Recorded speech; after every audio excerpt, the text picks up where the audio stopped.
에베소서 1장 7절에서 14절 말씀입니다.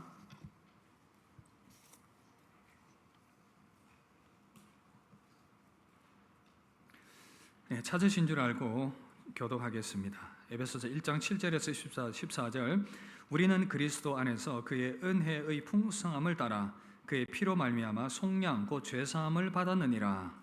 이는 그가 모든 지혜와 총명을 우리에게 넘치게 하사 그 뜻의 비밀을 우리에게 알리신 것이요 그의 기뻐하심을 따라 그리스도 안에서 때가 찬 경륜을 위하여 예정하신 것이니 하늘에 있는 것이나 땅에 있는 것이 다 그리스도 안에서 통일되게 하려 하심이라.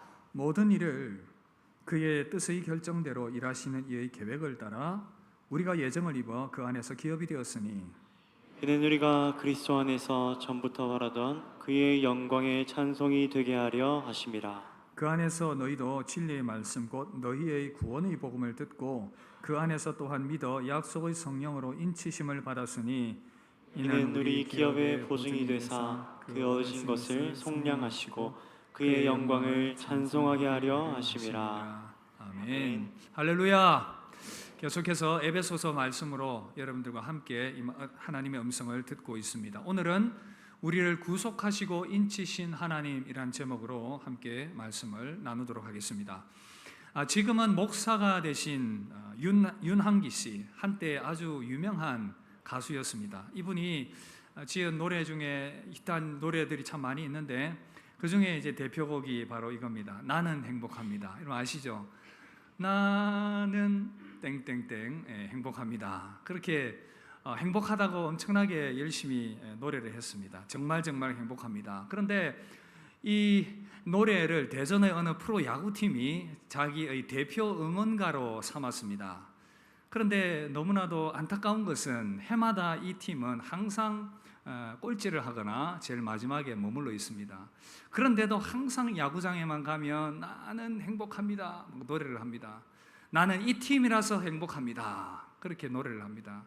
참 안타깝기도 하고. 그런데 요즘 우리 동네 야구팀이 거의 꼴찌를 가고 있어가지고 야구에 별로 관심이 없으신 것 같네요. 안타까움이 있지만 그 팀이 되었다, 그 팀의 소속이 되었다, 팬이 되었다라는 것만으로 행복하고 즐거워하는 이 이야기를, 이 노래들을 들으면서 우리에게 적용을 해보았습니다. 우리 성도는 하나님의 자녀가 된 것만으로 행복한 존재입니다. 믿으십니까?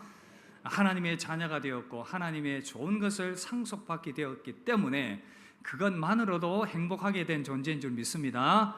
옆 사람에게 한번 그렇게 인사할까요? 당신은 행복한 분입니다. 행복해 보이시죠? 맞습니다. 하나님께서 우리에게 한없으신 은혜와 복을 부어주셨습니다. 은혜와 평강을 주셨고 지난 시간에 보니까 우리에게 그 선택으로 우리에게 큰 복을 주셨다 말씀합니다. 그런데 우리가 그 은혜를 잘 모르고 살 때가 참 많은 것 같습니다. 그 은혜가 얼마나 큰지, 어떤 존재로 변화되었는지 잘 인식하지 못하거나 모르며 살아가는 경우들이 참 많은 것 같은데 그런 부분들이 참 안타까움이 있습니다. 심리학에서 쓰는 용어 중에 이 각인작용이라는 것이 있습니다. 각인작용. 동물들이 태어나서 처음 보는 것을 이 자기와 연관시켜서 생각하는 그런 경향이 있습니다. 몇몇 과학자들이 이것이 오리에게도 적용이 된다는 것을 발견했습니다. 어느 날 오리가 태어났습니다. 그런데 태어날 때 딱 보니까 자기 눈앞에 어미 개가 보이는 것입니다. 이 오리는 인식합니다. 나는 개이구나. 그러면서 어미 개를 쫄쫄쫄 따라다닙니다. 어미 개가 있는 품 안으로 파고들기도 하고 밖에서 차가 들어오면 개처럼 같이 막 이 어미 개와 함께 짖기도 합니다. 가서는 타이어를 막 물어뜯기도 하고 이 멍멍이 같은 그런 행동들을 막 하는 것이죠. 그런데 또 한편으로는 이 오리의 모습이 남아 있어서 물을 좋아합니다. 물에 가서 놀기도 하고 날개를 퍼덕거리기도 합니다. 자기의 정체성이 혼란 가운데 있는 그런 모습인 것이죠. 우리 성도들도 그런 모습이 있지 않나 그런 생각을 해보게 됩니다. 어떤 때 보면 이렇게 예배도 참석하고 말씀도 듣고 기도도 하는 것 같은데 그래서 성도인 것 같아요. 그런데 또 어떤 때는 영 내가 이 세상의 사람들과 별로 차이가 없는 것 같다. 그런 생각 가운데에서 정체성의 이 혼란을 경험하면서 살아가는 분들이 의외로 많이 계신 것 같습니다. 그러나 저는 오늘 여러분들에게 분명하게 선언하고 말씀드립니다. 성도는 하나님의 자녀입니다. 믿으십니까? 그래서 우리가 하나님의 자녀가 되었기 때문에 더 이상 사단과 마귀의 자녀가 아니라 하나님의 자녀가 되었기 때문에 하나님께서 주시는 온갖 좋은 것들과 그 하나님 주시는 특권을 받아 누리는 존재가 되었다는 사실입니다.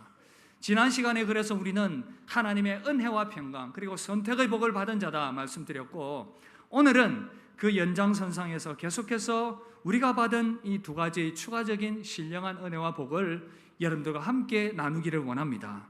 그 두 가지가 무엇이겠습니까? 먼저 첫 번째는 바로 속량의 복입니다. 속량의 복.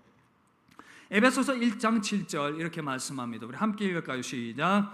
우리는 그리스도 안에서 그의 은혜의 풍성함을 따라 그의 피로 말미암아 속량 곧 죄 사함을 받았느니라. 아멘. 여러분, 속량이란 무엇이겠습니까? 이 속량이라는 원어의 단어를 이렇게 살펴보면 몸값을 지불하고 노예를 해방시킬 때에 사용된 단어였습니다. 예수님께서 속량의 제물이 되셨습니다. 그래서 성도들의 죄값을 대신 치루어 주셨습니다. 성도는 속량의 은혜를 입은 자들입니다. 그런데 신앙생활을 하면서 시간이 갈수록 이 속량의 은혜에 대한 감격과 감동이 점점 더 약해지는 것을 보게 됩니다.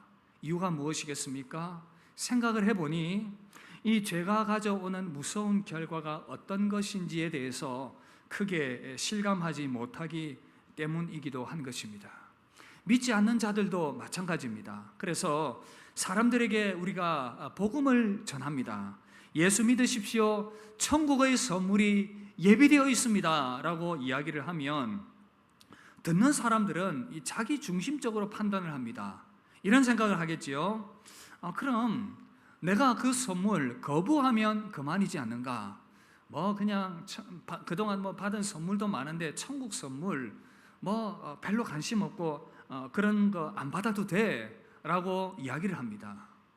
그런데 여러분, 더 중요한 사실이 있는데 예수님 믿으면 천국을 선물로 받지만 믿지 않으면 더 심각한 결과가 있다는 사실, 바로 성경은 죄 용서함 받지 못했기 때문에 지옥에 가게 된다는 이 사실을 잊지 말아야 하는 것이죠. 성경에는 이 지옥이 수많은 사람들이 영원히 갇히게 될 고통의 장소로 계시되고 있습니다. 예수님께서 직접 말씀하셨습니다. 마태복음 25장 41절 보시면 또 왼편에 있는 자들에게 이르시되 저주를 받은 자들아 나를 떠나 마귀와 그 사자들을 위하여 예비된 영원한 불못에 들어가라. 통계학자들은 매년 9,500만 명 정도의 사람이 죽는다고 합니다. 1초마다 3명의 사람들이 지옥이나 천국으로 들어가게 됩니다. 1시간에 1만 1천 명의 남녀노소가 영원한 기쁨 또는 영원한 고통의 장소로 떠나게 됩니다. 이것은 피할 수 없는 인간의 운명인 것입니다.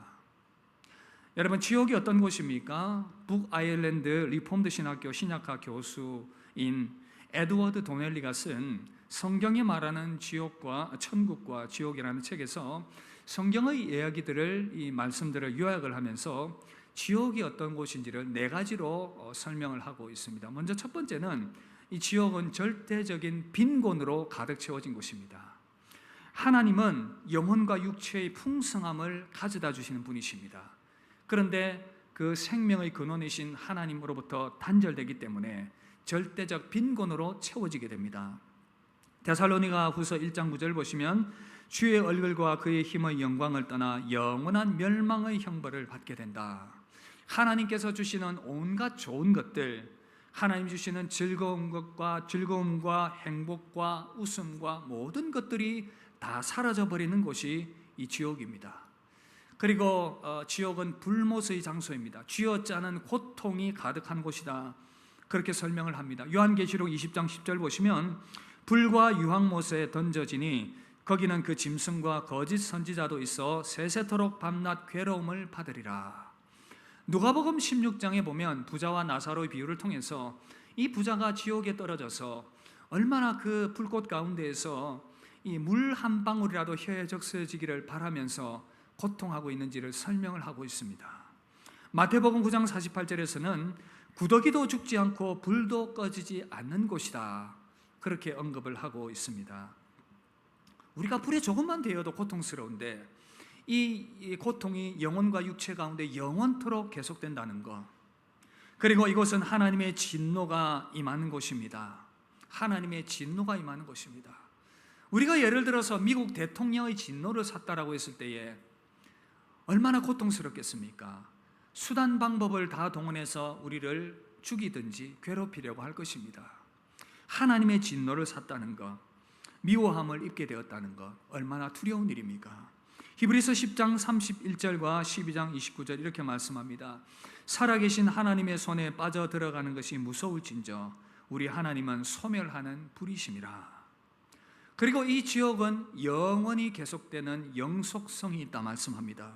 지옥에서의 불꽃의 이 고통과 괴로움이 영원토록 계속된다라면 이것보다 고통스러운 것이 어디 있겠습니까? 안타깝게도 범죄한 모든 인류가 이 하나님의 진노를 원래는 피할 수 없었다 증언합니다. 로마서 3장 10절과 23절, 6장 23절 보시면 기록된 바 의인은 없나니 하나도 없으며 모든 사람이 죄를 범하였으며 하나님의 영광에 이르지 못한다. 죄의 삭은 사망이다 말씀합니다.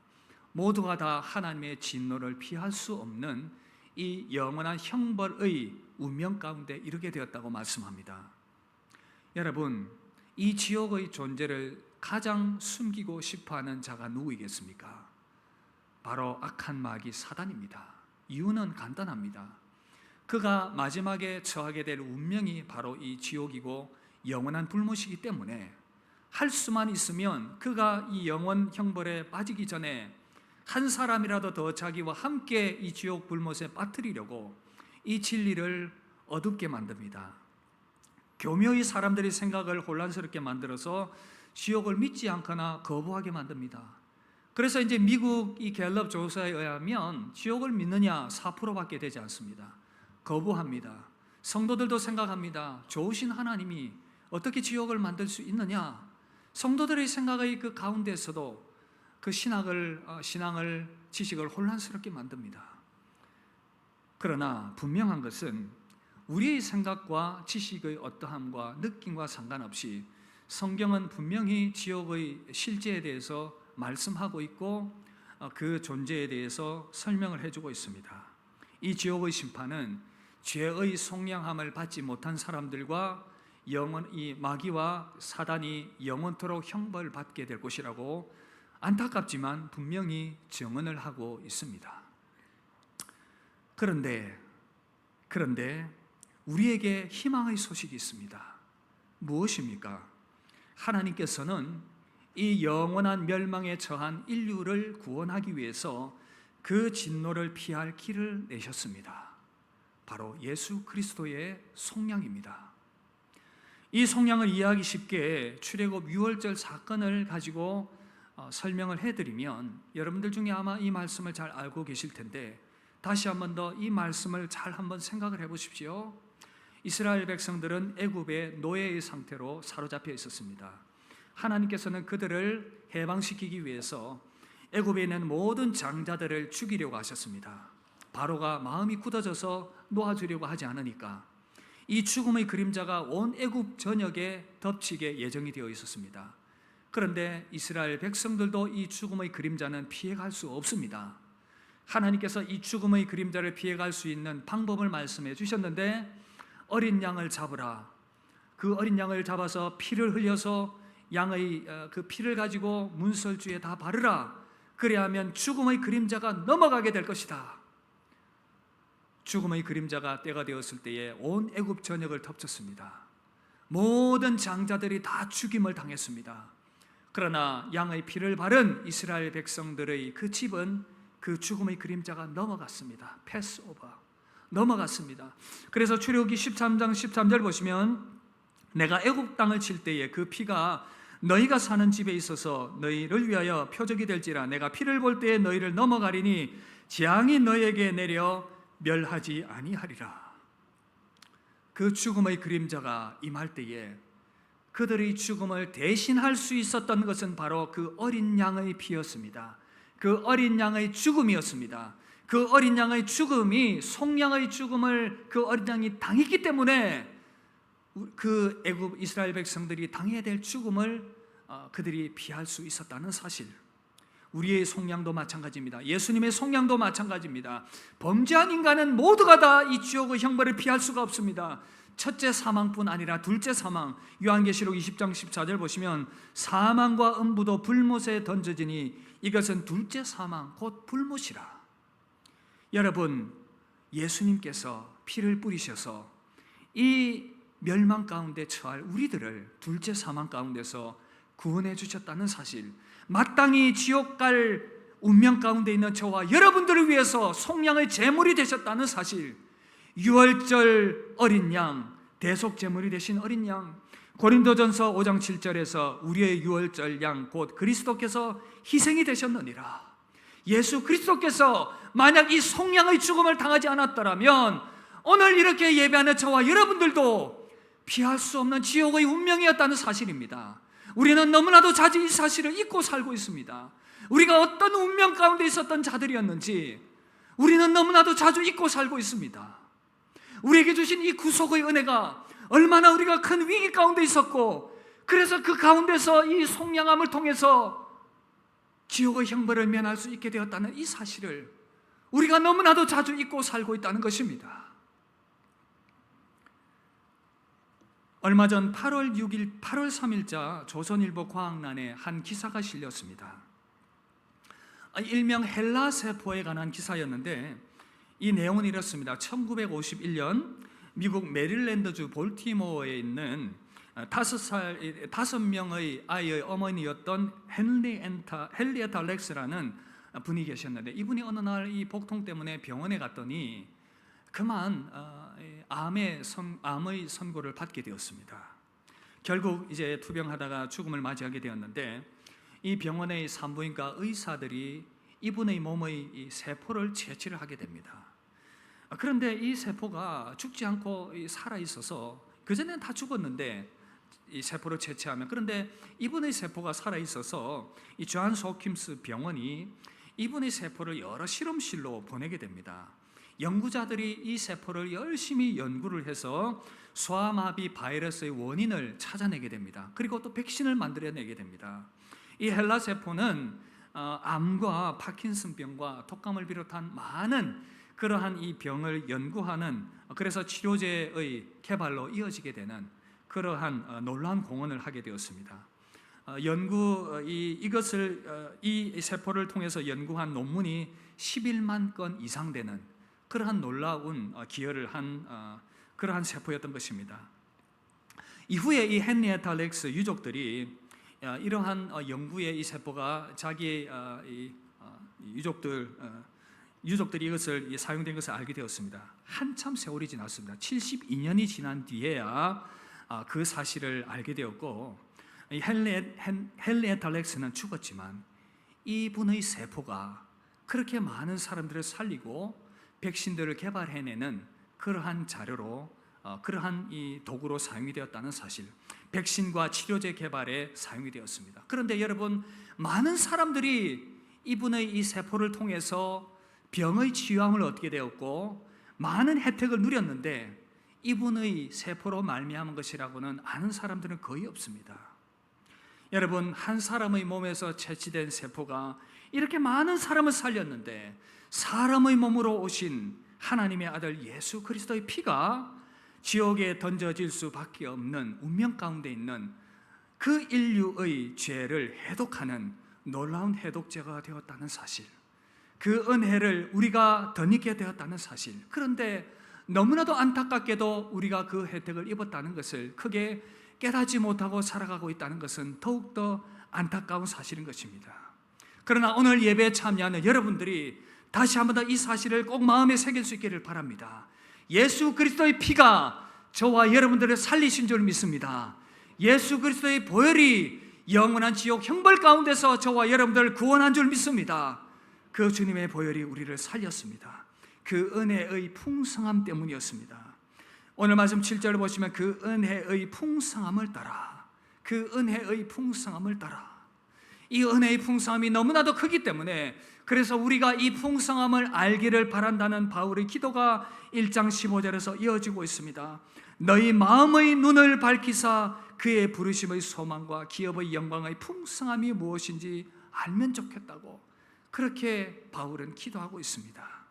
오늘 여러분들이 정말 이 은혜의 큼을 깨닫게 되기를 주의 이름으로 축복합니다.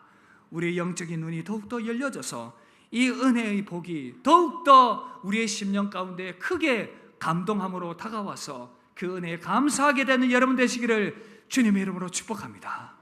그리고 오늘 말씀은 이 성령의 은혜가 더욱더 크신 하나님의 뜻을 이루는 방향으로 나아가고 있음을 말씀하고 있습니다. 9절 보면 그 뜻의 비밀을 우리에게 알리신 것이요 그의 기뻐하심을 따라 그리스도 안에서 때가 찬 경륜을 위하여 예정하신 것이니 그렇게 말씀합니다. 주님의 이 구원의 은혜는 이제 나의 구원만으로 끝나는 것이 아니라 하나님의 더 큰 그림을 이루어가는 그러한 모습이 된다고 말씀을 하고 있습니다. 여러분 중에 아마 숲길을 산책하는 것을 좋아하는 분이 계실 것입니다. 참 아름다운 숲을 거닐면 몸과 마음이 치유되고 힐링이 되는 것을 경험을 하게 됩니다. 여러분 숲길을 걷다 보면 그런 생각이 듭니다. 그 숲에 있는 나무 각각의 아름다움을 또 느끼게 되지요. 나무 잎의 아름다움과 나무의 그런 이 각각의 그 아름다움을 느끼게 됩니다. 각 나무가 주는 아름다움이 있는가 하면 또 숲을 전체적으로 조망을 해보면 그 숲 전체가 주는 그러한 이 아름다운 풍광도 있는 것입니다. 전망대라든지 아니면 높은 곳에서 올라가 보면 그 숲의 아름다움을 우리가 함께 경험할 수가 있는 것입니다. 여러분 하나님께서 꿈을 가지셨습니다. 하나님의 꿈이 있으십니다. 그 하나님의 꿈은 하나님 나라의 큰 숲을 이루는 것인데 그것을 하나님께서 계획을 하셨고 이것을 비밀로 간직해 두셨다가 때가 되었을 때에 이 비밀을 계시해 주셨습니다. 10절 보시면 하늘에 있는 것이나 땅에 있는 것이 다 그리스도 안에서 통일되게 하려 하심이라. 만물을 통일하게 하시겠다라는 꿈을 가지셨습니다. 만물이 창조함을 받은 원래의 모습대로 조화롭게 회복하려는 하나님의 계획. 죄가 모든 것을 망쳐 놓았는데 하나님은 다시금 예수 그리스도 안에서 보이는 것들과 보이지 않는 모든 것들을 아름답게 조화롭게 통일하려는 그 놀라운 꿈과 계획을 하나님께서 가지셨고 그 계획을 이루어 가셨다는 것입니다. 여러분 그 통일의 과정을 어떻게 이루어 가셨습니까? 먼저는 통일을 반대하는 세력을 굴복하는 것입니다. 여러분 우리가 통일을 해야 되겠습니다. 우리나라가 통일로 나아가야 되겠습니다. 통일을 하기 위해서는 어떻게 해야 되겠습니까? 통일을 반대하는 세력을 꺾어야 되지 않겠습니까? 목사님이 오늘 이상한 설교를 하신다. 통일을 이루려면 어떻게 해야 되는가? 통일을 반대하는 세력을 꺾어야 되는데 통일을 반대하는 세력이 누구이겠습니까? 북한 세력 우리가 그렇게 본다면 어떻게 우리가 이 북한 세력을 꺾기 위해서는 김정은을 암살해야 되는 것 아닌가? 또 이런 생각을 하면 인터넷 방송에 나가면 또 난리가 나지 않겠습니까? 극단적으로 그렇게 표현하지는 않겠고 통일을 반대하는 세력을 꺾어야 되겠죠. 하나님 나라의 통일을 반대하는 세력, 사단과 마귀의 세력을 꺾는 일입니다. 우리 주님이 이 일을 이루셨습니다. 이 일을 이루기 위해서 하나님의 아들 예수 그리스도께서 이 땅에 오셨습니다. 요한일서 3장 8절 보시면 죄를 짓는 자는 마귀에게 속하나니 마귀는 처음부터 범죄함이라. 우리 뒤에 말씀 함께 읽을까요? 하나님의 아들이 나타나신 것은 마귀의 일을 멸하려 하심이라. 하나님의 아들이 나타나신 것은 마귀의 일을 멸하려 하심이라. 예수님께서 십자가의 대속의 죽음을 당하실 때에 인간을 사로잡고 있는 이 죄와 사단의 권세가 풀어졌습니다. 예수님의 대속의 죽음을 통해서 믿는 자들은 죄와 사단의 권세로부터 자유함을 얻게 되었습니다. 하나님의 이 아름다운 통일을 이루려는 것을 막으려는 사단의 세력이 주님의 십자가를 통해서 꺾여지게 되었습니다. 뿐만 아니라 사람들 사이의 모든 무너진 관계를 예수님 안에서 통일시켜 나가시고 회복시켜 나가십니다. 죄와 마귀가 사람들 사이를 이간질시키고 무너뜨리려고 합니다. 얼마나 많은 가정과 교회와 국가가 이 사단의 이간질을 통해서 이 관계가 파괴되고 무너지는지 모릅니다. 그러나 주님의 십자가가 이 모든 적대감을 무너뜨리고 회복을 가져옵니다. 예수님의 십자가가 어떻게 회복을 가져옵니까? 한 이야기입니다. 미국 지미 카터 대통령 부부가 그렇게 사이가 좋다고 합니다. 이것이 참 소문이 났는데 어느 대학 강연에 이분들이 초청을 받았습니다. 초청을 받았는데 사람들이, 강연에 초청받은 사람들이 묻습니다. 아니 어떻게 그렇게 부부관계가 좋습니까? 라고 얘기했더니 카터 대통령이 이렇게 얘기를 했다고 합니다. 그 비결은 여기에 있습니다. 우리 부부 사이에 사랑은 30%, 용서는 70%입니다. 그것이 사랑의 비결입니다. 그렇게 얘기를 했습니다. 그랬더니 앉아있던 카터 대통령 부인이 자리에서 벌떡 일어나면서 그렇게 얘기합니다. 아닙니다. 사랑은 10%이고 용서가 90%입니다. 그렇게 얘기했더니 청중들이 한바탕 그렇게 웃었다고 합니다. 여러분, 이런 용서가 가능하려면 주님의 그 십자가가 깊이 깨달아지고 그 십자가가 적용이 될 때에 이 용서가 실천될 수가 있을 것입니다. 그리고 주님의 복음은 세상 모든 일들을 새롭게 세우시고 우리가 하는 모든 일들이 의미 있고 가치 있게 여겨지게 만들 것입니다. 만물의 주권자가 주님이심을 인정을 하고 그분의 가르침과 원칙으로 직장과 사업의 일들을 해나가게 될 때에 그 모든 일들이 새롭게 되는 것입니다. 그리고 마지막에는 주님의 부활 생명을 얻게 될 것입니다. 하나님의 아들이 육체를 입으시고 죽으시고 육체로 부활하신 이유가 여기에 있습니다. 우리의 썩어질 몸도 다시금 주님과 함께 부활의 영광을 입게 하시기 위함이라는 사실, 몸의 완전한 회복을 위한 통일이 우리에게 예비되어 있다는 것입니다. 여러분, 예수님께서 이 땅에 오셨을 때에 이 일은 이미 시작되었습니다. 예수님의 이름의 능력이 지금도 죄와 사단의 권세의 매인자들을 속량하여서 예수 그리스도의 통치 아래로 이끌어가고 있습니다. 죄와 사단의 지배에서 예수 그리스도의 통치 아래로 하나님의 나라로 이끄는 이 놀라운 하나님 나라의 통일 과업이 시작이 되었고 지금도 진행되고 있습니다.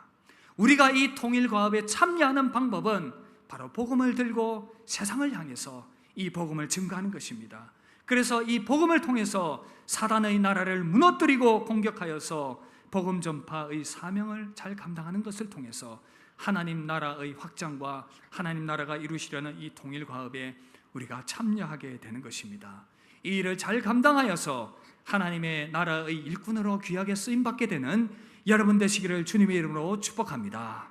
그런데 하나님께서 우리를 그리스도 안에서 속량하신 것, 이것이 큰 은혜인데 이것이 전부가 아니라 또 다른 신령한 복이 있습니다. 바로 성령의 인치심의 복입니다. 함께 따라합시다. 성령의 인치심. 성령의 인치심.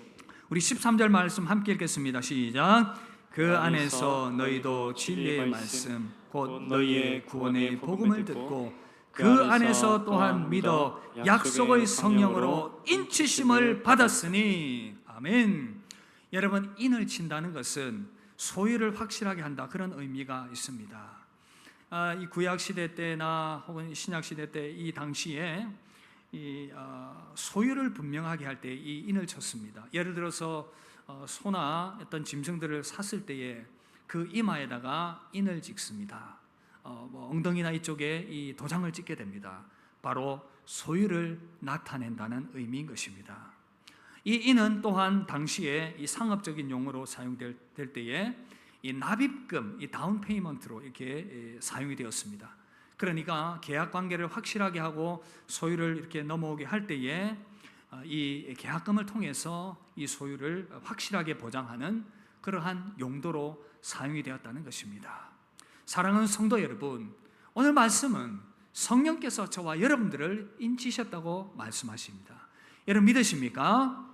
여러분 믿으십니까? 옆 사람 한번 쳐다보십시오. 이마에 인이 찍혀 있습니다. 확인이 되십니까?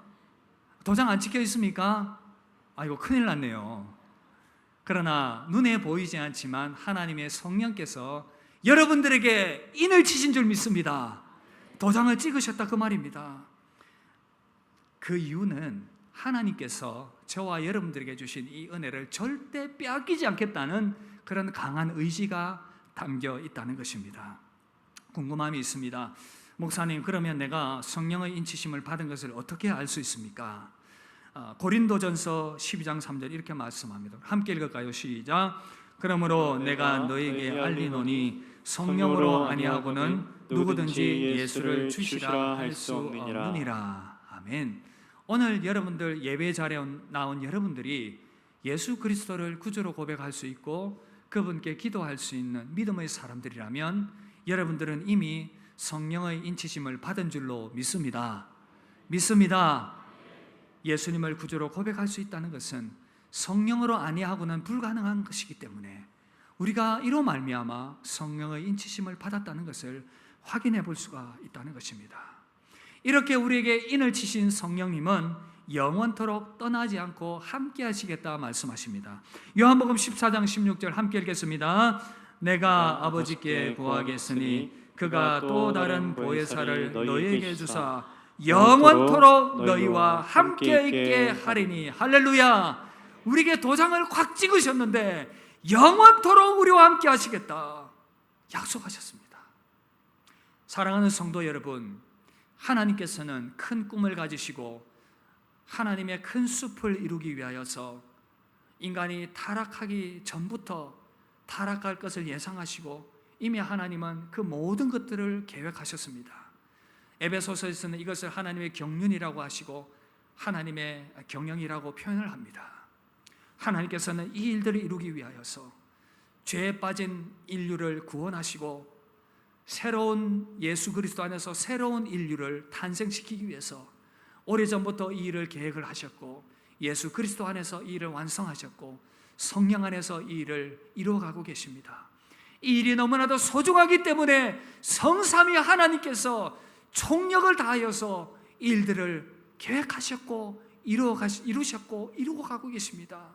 성부 하나님께서 이 일을 창세전부터 계획을 하셨고 때가 되매 하나님의 아들 예수 그리스도께서 속량의 이 죽음을 통해서 이 일을 이루셨고 이 일이 우리에게 적용되도록 하기 위해서 성령 하나님을 보내주셔서 우리에게 인치시고 지금도 우리와 함께하고 계시며 우리를 영원토록 이끌어 가시겠다고 말씀하셨습니다. 너무나도 귀하고 너무나도 소중한 일이기 때문에 성삼위 하나님께서 이 일들을 이루어가고 계시다는 것입니다. 이 은혜를 받은 저와 여러분들이 이 믿음 안에 든든히 세워지기를 주의 이름으로 축복합니다. 말씀 마무리하겠습니다. 하나님께서는 이 원대한 계획 가운데서 이 역사를 이루어가고 계십니다. 그런 의미에서 저와 여러분들은 결코 우연이 아닙니다. 우연의 존재가 아닙니다. 우리 인생 그래서 무의미하지 않습니다. 때로는 우리의 삶의 방향이 내 뜻대로 내 계획대로 이루어지지 않고 그래서 지금도 고통과 어려움 가운데 놓여질 수 있습니다.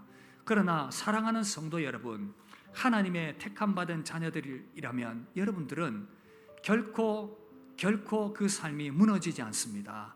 결코 무너지지 않습니다. 하나님께서 여러분의 삶을 붙들고 계시기 때문입니다. 하나님께서 선택하셨고 속량하셨고 인을 치셨고 그래서 계속해서 여러분들을 이끌고 가고 계시기 때문에 때로는 그 때가 그 시간들이 필요할 수 있지만 하나님은 변함없이 여러분들을 붙들고 계심을 믿으시길 바랍니다. 이 놀라운 일을 이루신 하나님을 찬양합니다. 그래서 우리 인생이 전성기를 만나서 기뻐할 그때에도 하나님께 영광 돌릴 수 있고 때로는 우리 인생이 가장 바닥을 칠 그때에도 변함없는 하나님의 붙드심의 은혜가 우리와 함께하고 있기 때문에 우리는 절망하지 않을 수 있습니다. 변함없이 찬양할 수 있습니다.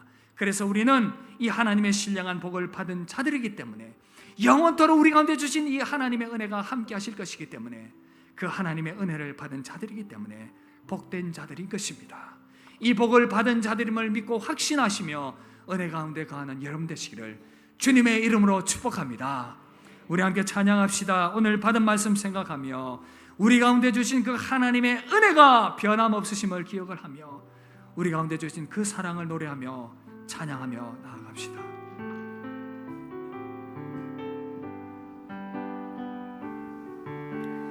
아버지 사랑 내가 노래해. 아버지 은혜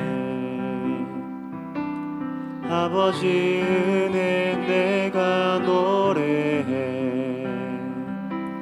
그 사랑 변함없으신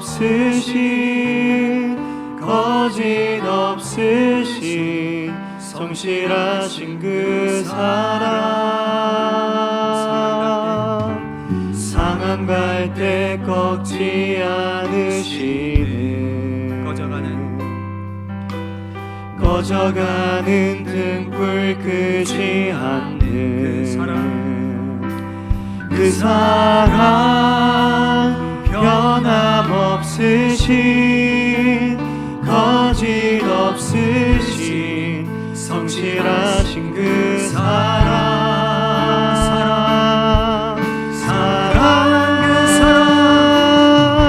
그 사랑 날 위해 죽으신 날 위해 다시 사신 예수 그리스도 다시 오실 그 사랑 죽음도 생명도 천사도 하늘의 어떤 권세도 끊을 수 없는 영원한 그 사랑 예수. 아버지 사랑 내가 노래해 아버지 은혜 내가 노래해 아버지 은혜 주님이 우리를 향하신 그 사랑 노래합니다. 그 사랑 변함없으신 거짓 없으신 성실하신 그 사랑 상한 갈 때 꺾지 않으시는 꺼져가는 등불 끄지 않는 그 사랑 변함없으신 거짓 우리를 향하신 주님의 그 성령의 은혜와 사랑 그 사랑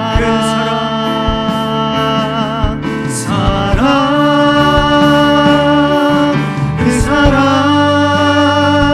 날 위해 죽으신 날 위해 다시 사신 예수 그리스도 다시 오실 그 사랑 죽음도 생명도 천사도 하늘의 어떤 권세도 끊을 수 없는 영원한 그 사랑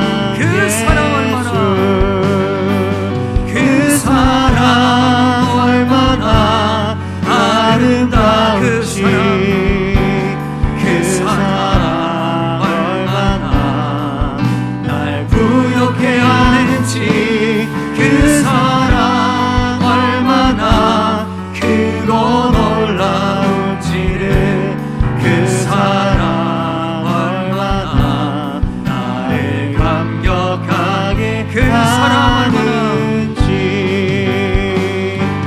그 사랑 얼마나 아름다운지 그 사랑 얼마나 날 부욕해 하는지 그 사랑 얼마나 크고 놀라운지를 그 사랑 얼마나 나를 감격하게 하는지. 이 시간 합심하여 한번 기도하며 나아갈 때에 우리에게 베푸신 하나님의 놀라우신 은혜와 사랑을 기억합시다. 이 성령의 은혜는 내가 얼마나 큰 위기 가운데 있어서 구원받았는지 그것을 깊이 깨닫게 될 때에 우리 가운데 주어지는 한없는 은혜와 기쁨인 것입니다. 만약 내가 교통사고를 당하여서 죽을 뻔했는데 누군가 나를 구해줬다, 물에 빠져 죽을 뻔했는데 누가 나를 구해줬다 생각할 때에 참 그 사람이 고맙습니다. 우리가 영원한 멸망처할 수밖에 없었는데 주님의 나를 위하여 속량의 제물이 되셨다 생각할 때에 그 은혜를 내가 받았다고 확신한다면 이 얼마나 우리 가운데 주신 은혜가 큰 것입니까? 오늘 이 시간 우리가 기도할 때에 주께서 우리 가운데 주신 이 속량함의 은혜 참으로 크고 감사하며, 그래서 우리가 그 은혜에 감사하는 믿음의 삶을 살아가는 믿음의 사람 되게 해달라고 기도합시다. 또한 이것을 우리에게 확실하게 해주시기 위해서 성령께서 인을 치셨습니다. 우리가 이 믿음이 흔들릴 때에 성령을 보내주신 그 주님을 생각을 하며 하나님의 영이 우리와 함께 하시며 우리 믿음을 영원토록 견고한 가운데 이끌어 가실 것을 생각하며 흔들리지 않고 이 믿음 안에 견고히 설 수 있기를 바랍니다. 그 안에 성령 안에서 우리가 있음을 확신하며 믿음 가운데 흔들리지 않는 믿음의 사람 되게 해달라고 우리 합심하여 한번 기도하며 나아가도록 하겠습니다. 기도하겠습니다.